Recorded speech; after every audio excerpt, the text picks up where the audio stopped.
They're the most violent motorcycle gang in America. They'll stay and they'll fight to the end. They are Nomads, sowing terror and fear wherever they ride.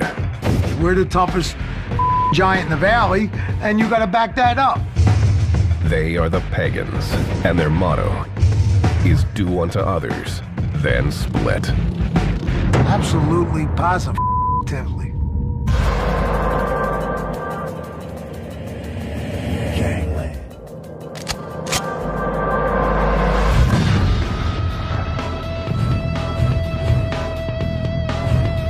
Pennsylvania. From its steel mills to its sports teams. This is blue-collar country, where people have been molded by harsh city streets and a Puritan work ethic. Its largest city, Philadelphia, has always identified itself with tough working-class heroes, like favorite son, Rocky Balboa. Philadelphia has a reputation of being a tough town. You know, their fans are tough. They like to see their sports teams win, and when they don't, they're not happy. The city of brotherly love can be anything but. The criminal underbelly of Philly has always been evident. Jimmy D, who's ridden these streets as a pagan, knows it well.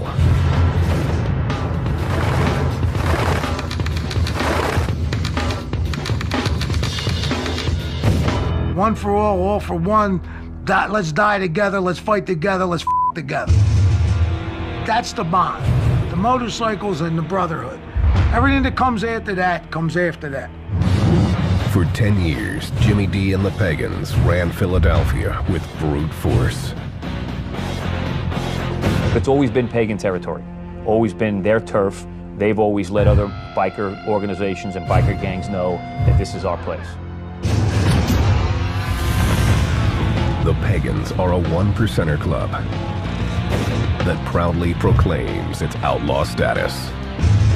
99% of the people in this world live by society's rules, obligations, and socially accepted behavior. 1% do not. 1% are outlaws. The world, this is what we live by. This philosophy has led them to become the most secretive and nomadic of the large motorcycle gangs. They don't have national or chapter clubhouses. They don't like law enforcement to even know where they're from, opting to forego patches representing their home state. What they have is 300 to 400 members. The Pagans' territory can be found in states like Pennsylvania, New York, Ohio, Maryland, and Virginia.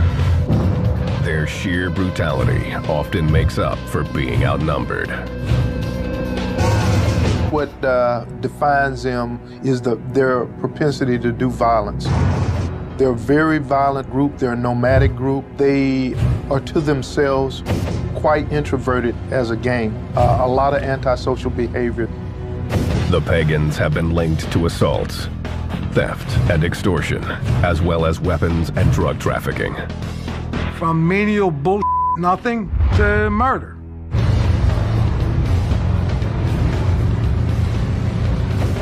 Jimmy D is proud of his life as a one-percenter. He joined in 1972, giving up a college football career to pursue an outlaw lifestyle. What happened was I was working in a gas station at night when I was going to college. At 3 a.m., there's only two people out, cops and robbers. So the Pagans would roll in after the bars closed on their motorcycles. I got to meet them, know them. One thing led to another. Jimmy D's life took a turn toward the dark side. That's when he developed what he calls his jacket. The violence in my jacket is part of being a pagan. Most of that was barroom brawls, inter-club wars, bikers against bikers. All of that is part of being a pagan. That's everyday life. Bottom line is, you don't take crap from anybody. Denny asked to have his identity concealed.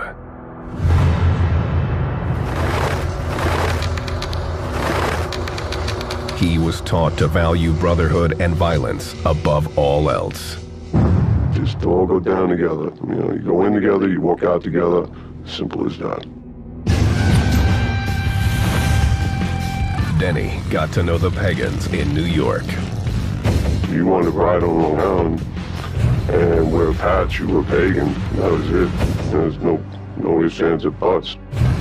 It wasn't long before he felt like part of the crew. I got to here and there, and they always had my back. I'd have their back, whatever, so it worked out good. Denny joined in the early 90s. His sponsor made sure he knew who his enemies were from the day Denny swore his oath. I went to his house and said, listen, we don't want you to prospect. We want you to be a pagan. I want you to make sure that you know we're at war with Hell's Angels. The Hells Angels are the Pagans' mortal enemy and the largest motorcycle gang in the world. Denny never forgot it, becoming a loyal and effective soldier in the war between the two gangs. You ever smell old blood? Pulling teeth out of your knuckles, pulling teeth out of your axe handles, pieces of brain. I mean, I've seen some up beatings, some nasty. The battle between the Pagans and the Hells Angels has been raging for decades, often with deadly consequences.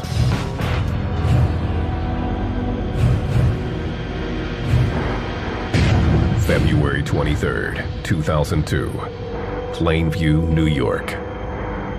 The Pagans gathered at a bar called Diamonds. Many had traveled from out of state, including the crew from Philly. Dave Henenlotter, a Nassau County detective, was there that day. You had guys from all over the regions coming. Some of them didn't even know why they were coming up. They were told, hey, we're going on a run, you gotta go to Long Island. A run is a trip the gang takes together. This run was a mandatory, meaning the gang didn't have a choice. Mandatory is someplace you're going, whether you want to or not, whether your wife's having a baby, whatever's going on, you're going.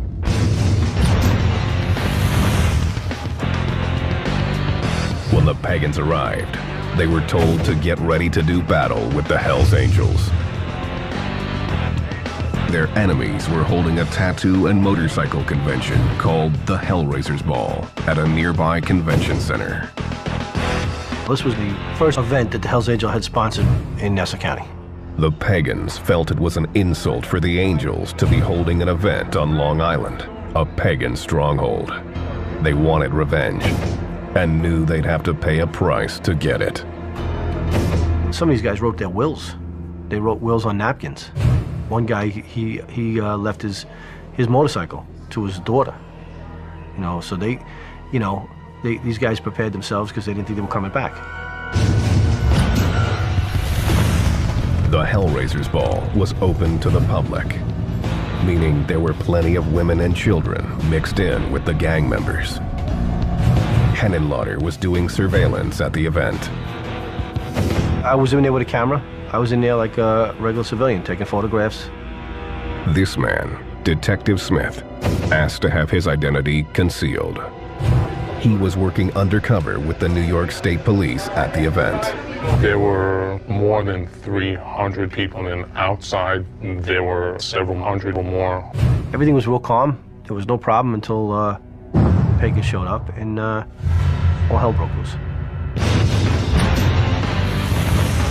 Henenlotter was outside in the parking lot when the altercation started.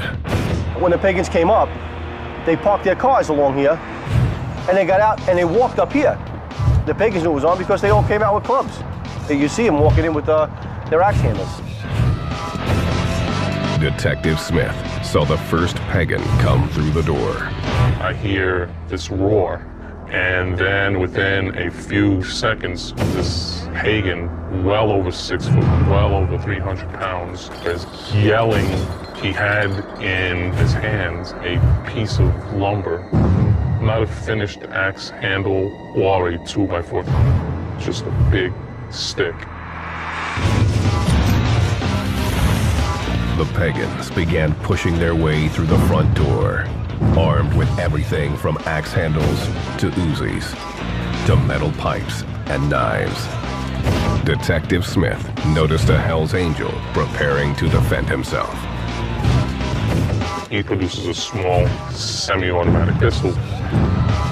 The scene erupted into a full-scale war. When the Pagans go to take care of business, they go to take care of business. Repercussions don't matter. Results don't matter. It's brotherhood.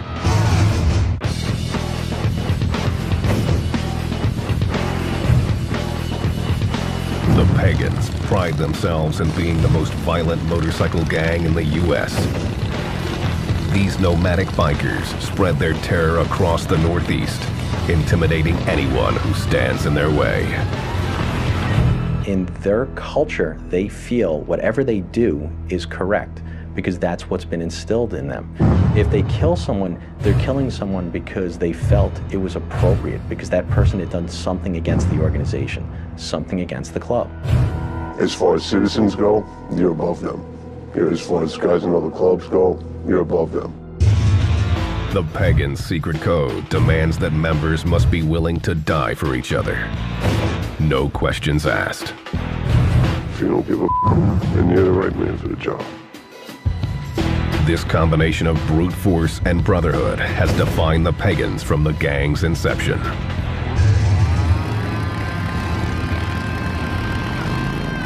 The origins of the club are unclear to outsiders. Some say it started in 1959 in Maryland and claim it was geared to racing motorcycles. The focus didn't last. When we talk about outlaw motorcycle groups, we say gang. While they may have started in the 50s and the 60s as riding clubs, they did progress into traditional organized crime. For the Pagans, the change took place in the mid-1960s under the club's second president, Fred "Dutch" Burhans. Members credit him with making the Pagans what they are today. The president when I started was a guy named Dutch Burroughs. His policy was kill them all. Dutch expanded the club, founding a half-dozen chapters in Virginia and Maryland. The early members wore swastikas to scare people, but claimed racism was never a part of the Pagan code. At one point I wore a swastika. It's the power of fear. It's part of getting the public's attention. Don't get me wrong. There's racists in the Pagans. There's racists everywhere. During the early 1970s, Jimmy D and his brothers loved nothing more than riding, partying, and sleeping with as many women as possible. If there wasn't group sex, I never would have joined the Pagans. It was one big orgy. Everybody get naked and jump in a pile. The Pagans, led by Dutch, expanded north into Pennsylvania and forged an alliance with another outlaw biker gang known for violence, the Sons of Satan. The club's leader was John Vernon Marin, aka Satan. Then, in 1975, Dutch was shot and killed in a domestic dispute in Virginia. Satan folded his gang into the Pagans, and Philadelphia became their headquarters as they slowly took over the city. There was a club called the Dragons. There was a club called the Warlocks, the Breed, the Wheels of Soul, the Thunder Guards. These were all clubs in Philadelphia. The Pagans shut them all down. The Pagans' violent nature took root, and they became known for their quick tempers. You'd be in a bar and one of your boys will get into some shit and you don't know what it's about. You that and you take care of it. To finance their way of life, the gang got into the drug trade, focusing on methamphetamine. The Pagans control the meth in Philly, always have, always will. Jimmy D knew meth was the key to the gang's continued growth, as evidenced by this surveillance photo, taken of him dealing just 2 weeks after his initiation. Meth is the key drug of most motorcycle gangs, most bikers. It keeps you up, Makes you party longer, makes you ride longer. The gang revered those running the drug trade, but the true power lay with the man behind the scenes. The Pagans all worshipped them, looked up to them. What they said went. But the guy behind them was the cooker. The guy who made the meth called all the shots. The Pagan's cooker was an outsider who they called a citizen. Before me, the club dealt with citizens, non-club members. They were the ones making the meth, actually mob guys. I learned off of a guy named Rock and Roll. He was a meth cooker. He was hooked up with the mob. He was at the time the best. Jimmy D knew it was time to make his move. I saw where I wanted to go. I just started climbing. I went up to be from a nickel and dime dealer to an ounce dealer to a half a pound dealer to a pound dealer to a cooker. In 1979, Jimmy D became the Pagan's Philly cooker. We made Pagan purple. All the meth I cooked was purple. The purple is meth at its purest. To optimize profit, the Pagan's board of directors, known as the Mother Club, cut the drug before selling it on the streets. I cooked the meth, Mother Club got the pure meth. Then Mother Club would cut the drugs as they felt and distribute it through their presidents, which went through the rest of the chapters and on down the line. It went from purple to dark pink to light pink to pure white, because cut is white. And every time you cut it, it got lighter and lighter and lighter. The Pagan's secretive ways meant that only Jimmy D, the cooker, knew just how pure the drug was and what it was cut with. Mannitol, it's a baby laxative. And the best part is, people used to do a line, snort a line of meth and have to go to the bathroom. And when they went to the bathroom, they would come out and go, man, that's good stuff, I had to go to the bathroom. Little did they know it was because they were doing baby laxative. The Pagans cornered the meth trade in Philly. It fueled the gang's growth up and down the East Coast. Due to the gang's oath of secrecy, it's difficult to put exact numbers on the Pagans' size. At the height of their power, the Pagans had 900 members and 44 chapters spread from Pennsylvania to South Carolina, making it the nation's fourth largest motorcycle club. With the size came inevitable conflict with other big outlaw clubs, especially their arch rival, the Hells Angels. The Hells Angels are, the Mercedes of the outlaw biker world. The Hells Angels is probably the top outlaw motorcycle gang in the United States. It's one of the largest, if not the largest, and the Pagans being one of the strongest. But in terms of structure and the criminality that they do, they're pretty much equal there. The Hells Angels were used to getting their way, but found the Pagans could care less. No matter how outnumbered the gang was, they would always throw down. If there's Hells Angels and Pagans, they're gonna fight. If it's just Pagans and Pagans, sooner or later, one of these two guys is gonna end up getting into a fight with each other. So we just like to fight. The Pagans didn't stop at taking on other motorcycle gangs. In 1981, the biggest gang in America, the Italian Mafia, demanded a piece of the Pagans' drug trade. Nicky Scarfo was the boss of the Philadelphia mob. At some point, he decided that we were going to pay a street tax to the mob to be allowed to deal drugs in Philadelphia.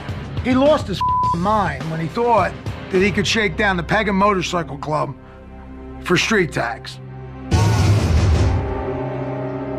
The mob was tired of the Pagans' refusals and tried to pressure the gang by kidnapping a drug supplier. Jimmy D responded swiftly.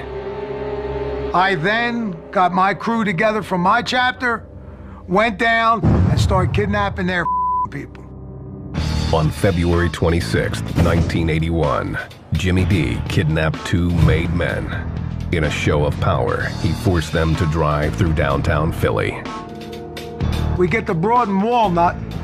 The driver, I got a 45 to the back of his head, looks across the street, and there's 4 or 5 cops having coffee.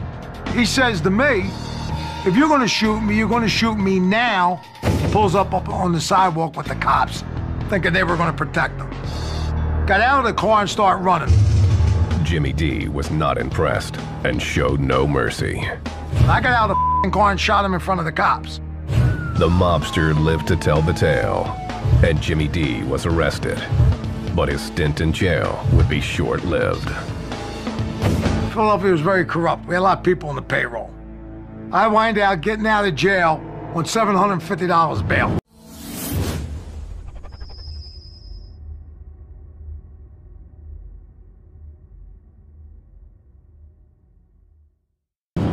For a shooting in Center City downtown. His payoffs of the Philly PD meant it would be a year and a half before the case ever went to trial. The club's war with the mob would continue. But according to Jimmy D, the Pagans never paid tax while he ran the gang. We're the toughest giant in the valley, and you gotta back that up. The Pagans motorcycle gang has built a criminal brotherhood based on violence and drug dealing. They've stayed secretive and exclusive, maintaining their hold over their territory with their own set of laws. Pagans live by pagan rules. Don't want to be judged by law enforcement. Don't want to answer to society's laws. Pagans answer to their own code. This code is included in the Pagan Constitution, which governs membership requirements, the roles of women, and even the type of bike members can own. It's got to be a Harley Davidson, and it's got to be 900 cc's or more. That's in the rule book. That's what it's got to be. This is an outlaw motorcycle club with more rules than the Constitution. In order to wear the Pagans' name, members are expected to follow these rules. But Jimmy D says there's only one that really matters. The first rule is Mother Club is God. The Mother Club is what the gang calls its board of directors. The Mother Club sets national policy and club conduct. The chapters fall underneath its rule. The structure of the chapters is much like the military, with a sergeant-at-arms, an enforcer, and soldiers that come under the command of a chapter president, or what the Pagans call a diamondback. These leaders wear a 1% diamond patch on the back of their jacket. Their word is law. You gotta listen to your diamond. You gotta do whatever your diamond tells you what to do. The Pagans' ultra-secret nature is forged by this unquestioning attitude. I could, at 2 o'clock in the morning, be in a bar and say to myself, let's go visit the guys in New York. Let's go visit the guys in Pittsburgh. The fact that we could float around and find a home within riding distance on a motorcycle was one of the best parts of being a pagan. Though many want to become pagans, the road to membership is not easy. Denny's journey started in an unlikely way. I met some at a party and wound up meeting a bunch of Hell's Angels, and I thought they were pretty cool cats. The Hell's Angels asked Denny to join. His membership in the gang didn't go as planned. I was at a party a couple years later, and this angel tried to the chick I was with, and I wound up getting into a fight with him. I actually beat his ass, but then I got my ass beat by the rest of them. So I said, the Hell's Angels, and I started hanging out with the Pagans. Denny liked the Pagans' rebellious and extremely secretive ways. He decided to become a prospect.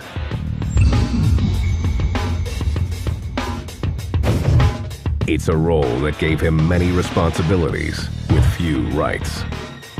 Any pagan can tell you what to do, but you got boundaries. They won't take your bike, won't with your old lady, won't with your house. Denny quickly moved from prospect to full member, eventually becoming a gang enforcer. Some guy messed with somebody's old lady or whatever, and they called me and said, listen, can you handle this for me? And I was like, yeah, I got no problem with that. He often didn't know the details. All he needed was a name. I walked into this bar, I saw the guy, walked over and picked up a pool ball, and I bashed his skull in, and threw him out the back door. I got on my bike and I left. When recruiting, the Pagans look hard for toughness, loyalty, and a do-or-die attitude that means everything to them. Back then I could handle my liquor. I take care of business, I'll around, I won't take from anybody. I'm not an asshole, you know. The Pagans' code means they also prize men who can keep their mouths shut. The gang has developed its own language to help members avoid the law. Argo means Argo yourself, and none you means none of your business. What those words are used for is, for an example, we get grabbed by the cops. They bring us in. The cops start questioning guys. We just yell Argo Nunya to each other, which means we don't talk. The answer to every question is Argo Nunya. Argo yourself, none of your business. It's a code between each other. The Pagans react when a brother is facing the system, often using their numbers to protect their own. What you'll see inside the courtroom is 10 or 15 guys from the organization staring down the jury, staring down the witnesses, trying to intimidate the judge, trying to intimidate the prosecutor to make this case disappear. The Pagan way also extends to the women who hang out with the gang. They aren't allowed to be members and are considered property of their men. Women have a property patch, if they're lucky enough to have a property patch. The property patch says property of Jimmy D. I mean, that's my property. It's like my motorcycle or my car. It's my property. I own that. I do with it what I want. You buy a car and want to paint it, you paint it. I got a property and I want to turn her out to the bros to we her. The club or its members come first. Business usually comes second. The bike usually comes third. The dog comes fourth, and the woman comes last. In spite of how they're treated, there is no shortage of women who are willing to be Pagan property. They like that bad guy, they want to piss off their dad or something like that, you know. Who knows what makes chicks do things, period. And makes them want to bang a dirty biker is beyond me. It's unbelievable. It's like a magnet. The club, the lifestyle, the spotlight, the power tracks them like a magnet. There's more women dying to become a part of it than there are men. The women often become part of the Pagans' drug trade. The gang will sometimes use them to carry drugs or weapons. Some clubs use women for surveillance. They'll use it for, they use the women for intel. They'll use the women, put them in specific places for jobs.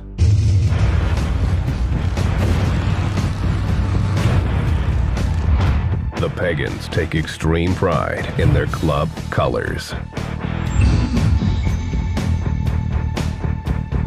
That jacket means more to them than their family does.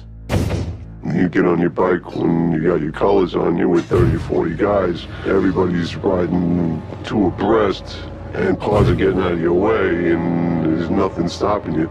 It's like having an extension of your, you know.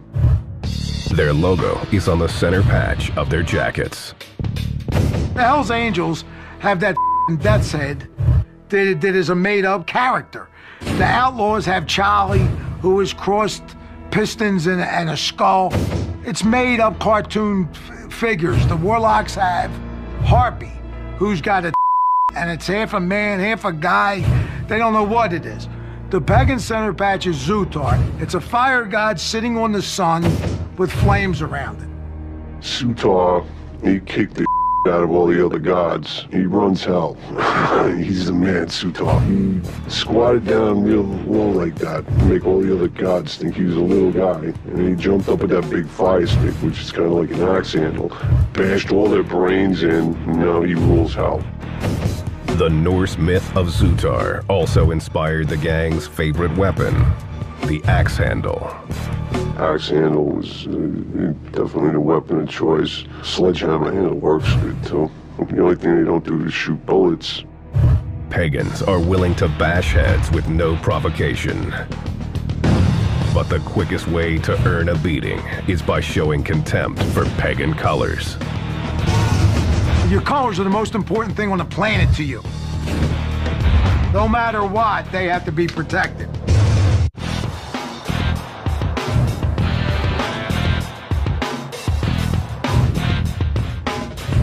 In Philadelphia, the Pagans Motorcycle Club rules through a brotherhood of violence. Living pagan and dying pagan. Your friend could have been the biggest in the world and started a fight over nothing. But it don't matter. You stick with your brothers no matter what. You know, that's how it is. The Pagans intentionally have stayed exclusive. They believe it gives them an advantage over larger clubs. When I was a pagan, I knew every pagan. So if you get a phone call that pagan has a problem 1,000 miles away, it's easy to go to his aid. The Hells Angels get a phone call from a Hells Angel in California, and I'm from New York, and his name is Dog. I don't know him. I don't know if I'm so quick to go help him. This close-knit brotherhood isn't perfect, and blood isn't always thicker than cash. Jimmy D found that out the hard way. Pagans woke me up. Business is business. Money is money. Brotherhood is a hoax. In 1982, Jimmy was in prison after shooting a mobster in front of the cops when he was told 3 pagans were conspiring with the mob to kill him and take over his drug business. For $10,000, those 3 guys sold me out and gave the mob the green light to kill me with no repercussions. I was a team member. I was the most pagan in the world. It was all that mattered to me.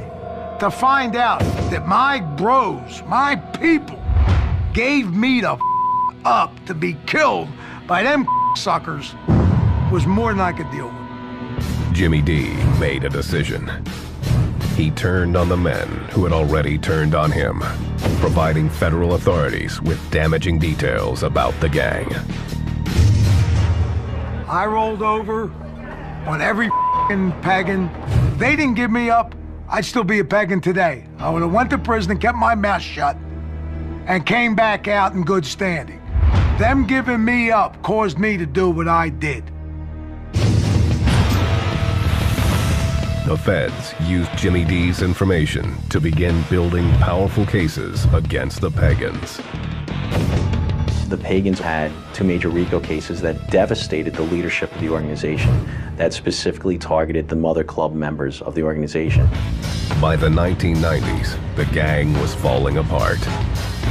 In 1998, Denny became one of the casualties. All of a sudden one day at 6 o'clock in the morning, you got about 100 feds and ATF guys banging on your door with all putting laser sights on your face. No one's going for the leg shot. Everyone wants that head shot. So kind of throws a turd in the punch bowl. Denny's pagan brothers had turned state's evidence. He was sentenced to more than 10 years in prison for conspiracy. You know, you're supposed to be all these big badass brothers and all this. By the time we got to the courthouse, all your bros, they went for themselves. Everyone saved themselves. While the Pagans were crumbling, their biggest rival, the Hells Angels, were moving in on their turf. By 2000, the Angels had established footholds in New Jersey and New York. When they tried to move into Philly, the Pagans knew they had to make a stand. It laid the groundwork for one of the biggest gangland battles in history.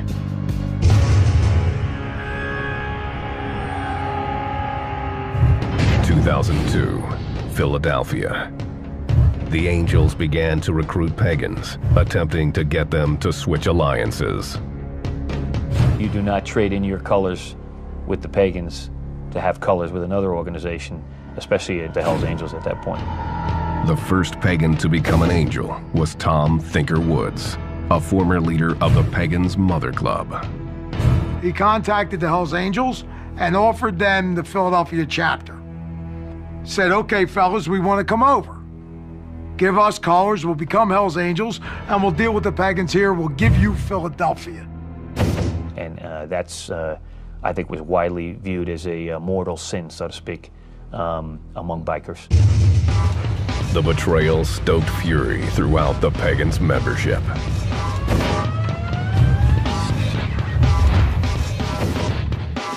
In February 2002, the Hells Angels sponsored the Hellraisers Ball on Long Island.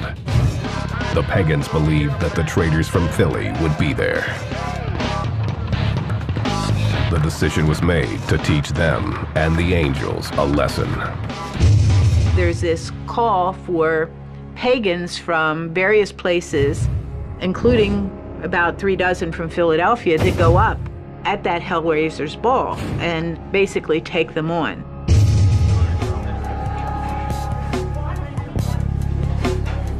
The Pagans assembled, wrote their wills, then stormed the public event. You know, 1 or 2 guys, 3 guys got in, and the fight starts, and then more guys came in. It bottlenecked. They couldn't go anywhere because there's no way to get around. The revolving door at the entrance was the Pagans' downfall. Only a few members made it inside, and the Angels opened fire immediately. As much as they seemed like a barbaric horde, they were effectively shut down right there. One Pagan was shot dead on the spot. This undercover agent was standing right behind the Hells Angels shooter. Outnumbered, he had little choice about what to do. If I would have drawn down on this shooter, I'm sure that every weapon in that place would have been turned at me. Over 500 assorted weapons were found in the venue. They didn't care that civilians were around. The Pagans had come in with brute force and no escape plan. Most were caught by police in the parking lot. Some escaped, but were caught on nearby streets wearing their colors. In total, 73 Pagans were arrested. 2 Hells Angels, including the shooter, Raymond Dwyer, were also taken into custody. Dwyer was charged with second-degree murder, a charge that was dropped in a plea deal.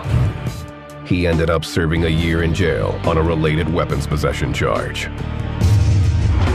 The Pagans still claimed victory. They showed up, went to Long Island, and thrilled them. Kicked the Hells Angels' ass in their own territory. 73 Pagans went to prison. No one talked. Everybody did their time. They went there for club business, and they all came home. They made it crystal clear they will go anywhere, anytime, and take care of business. The war was far from over, and the Hells Angels were hell-bent on revenge. In March 2002, a Pagan-owned tattoo parlor was firebombed in South Philly. Police suspected it was a retaliation attempt by the Angels.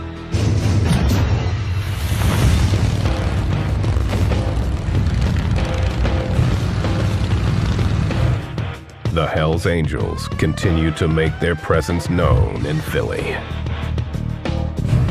There were a lot of rumors that they were opening a clubhouse, and then bam, it was there. They had a few parties and things like that. The Pagans took it as the ultimate disrespect. Well, the Pagans did exactly what the Pagans were supposed to do.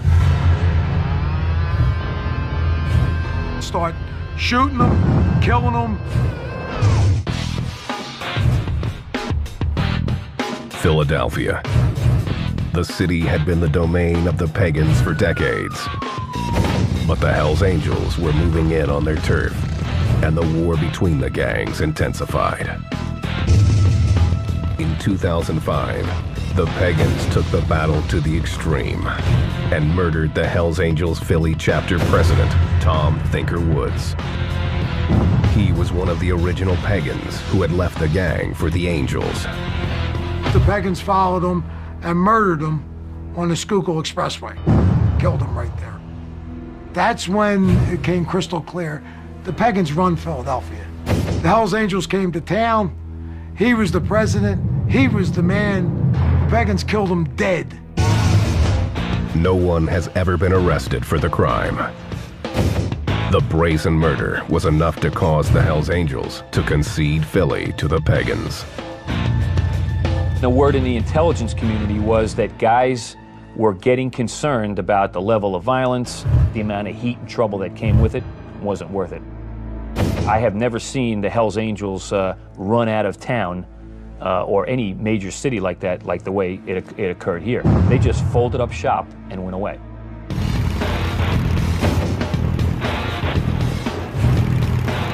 The Pagans have remained unchanged for most of their existence. Violence continues to be their trademark. Just seeing some horrible beatings. You see somebody get hit in the head multiple times with axe handles, and they just never gonna look the same. Unlike the Angels, the Pagans never went for size.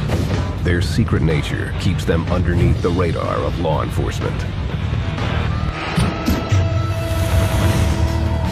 Today, the Pagans are rebuilding, trying to recruit new members to replace those lost in the battle with the Angels. The Pagans have, over the last 10 years, been in trouble. Other organizations are banging on the door of the Pagans to be as dominant. The Mongols, the Warlocks.